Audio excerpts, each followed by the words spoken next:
السلام عليكم ورحمة الله وبركاته. يلا نتحييهم بإخواننا حبايبنا. اليوم موضوعنا عن تفريغ طنجرة الجير، أو يسمونها إخواننا الأشوام والمصارية أو المصريين آسف، يسمونها بطيخة الجير.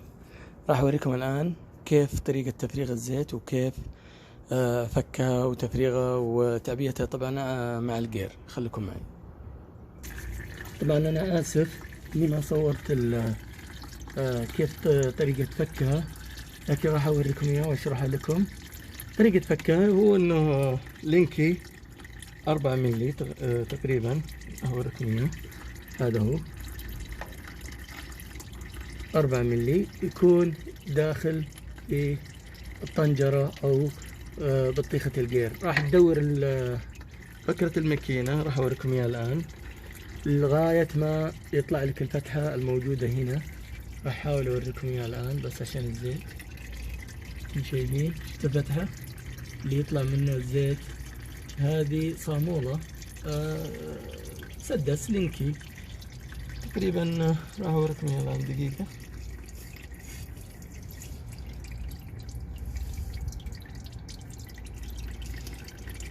زي ما انتم شايفين هذه الصامولة هنا. أحاول أوضحها لكم.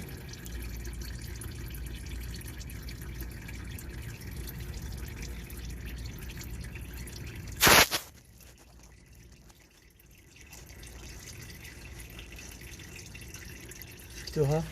هذه لينكي 4 ملي، هذه تعتبر سرة الطنجرة.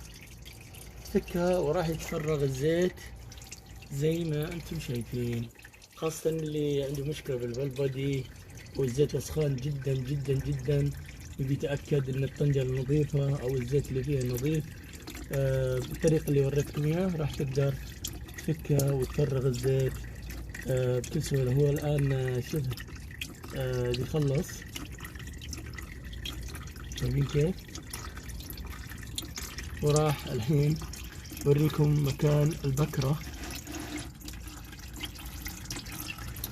الزيت. والله الزيت بالنسبة لي أنا يعتبر نظيف شوي، بس قلت أفضل إنه يغير الزيت ويغير الطنجرة كامل. طبعا السيارة بانوراما، طبعا من 2006 ل 2013 ياخذ تقريبا مع تفريغ الطنجرة أو بطيخة الجير راح ياخذ 9 علب. راح نعبيه مع الكارتير زي ما انتم شايفين هناك، كارتير الماكينة. راح نعبيه تقريبا 4 أو 5 وراح نشغل، بعدين راح نعبيه هي دايركت، راح تتعبى من نفسها. خلوكم معي، راح ارجع لكم. راح اوريكم الان مكان البكرة اللي تدور عليها لغاية ما يطلع لك الصامولة هذه اللينكي. شايفينها؟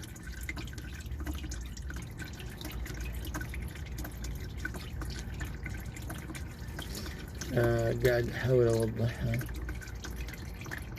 قدر المستطاع. شايفينه؟ راح اوريكم اياه دقيقة، خليكم معي. مثل ما انتم شايفين هذه البكرة ماكينة، بكرة الماكينة. راح نجيب حبة مقاسها 27 ملي، شايفين كيف؟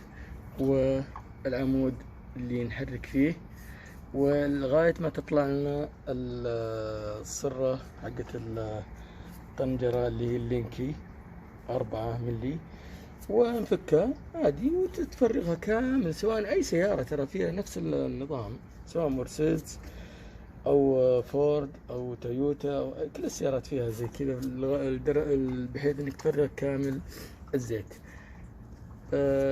بعدها ترجع نفس الخطوات، راح ترجع السرة مكانها وتشدها.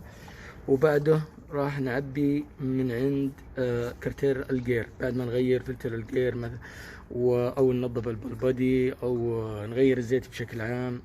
بهالطريقة هذه نكون قدرنا نفرغ ونبدل زيت طنجرة أو مخ الجير، وراح نرجع كل شيء زي ما كان بنفس الطريقة اللي فكيناه مثل ما قلت لكم. عشان ما أطول عليكم الفيديو، ولا تنسونا من الدعاء واللايك وتفعيل الجرس ليصلكم كل ما هو جديد وما هو مفيد. والسلام عليكم ورحمة الله. الحين بنركب، خلصنا الآن زي ما تشوفين، نركب دقيقة بس معليش. الحين راح نركب صامولة اللينكي. دقيقة بس، يعني ما أقدر أصور ولا أشتغل. شايفين كيف؟ راح نركب صامولة اللينكي. أتمنى إنه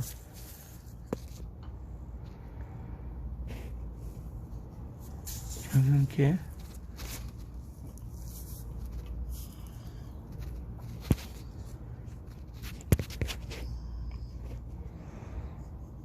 دقيقة لو سمحتوا. الحين ركبناه، شايفين؟ راح أحاول أشدها بحيث إنها ما تكون بايزة.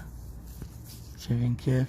بتشدها وخلاص، بكذا نكون إن شاء الله خلصنا وركبنا.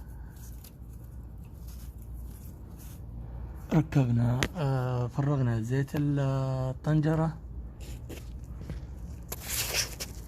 وفكينا صرة الطنجرة ورجعنا مكانها بإذن الله. لكن التصوير حاولوا قدر الاستطاعة أن يكون واضح.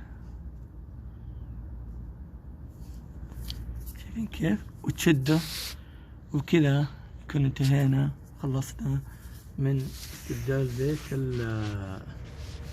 الطنجرة ومخ أو بطيخة القير.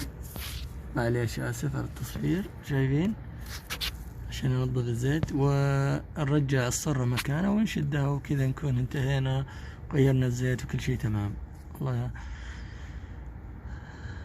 راح أوقف التصوير ونكمل إن شاء الله معكم بشغلات ثانية أو خطوات ثانية أو فيديوهات مفيدة أخرى.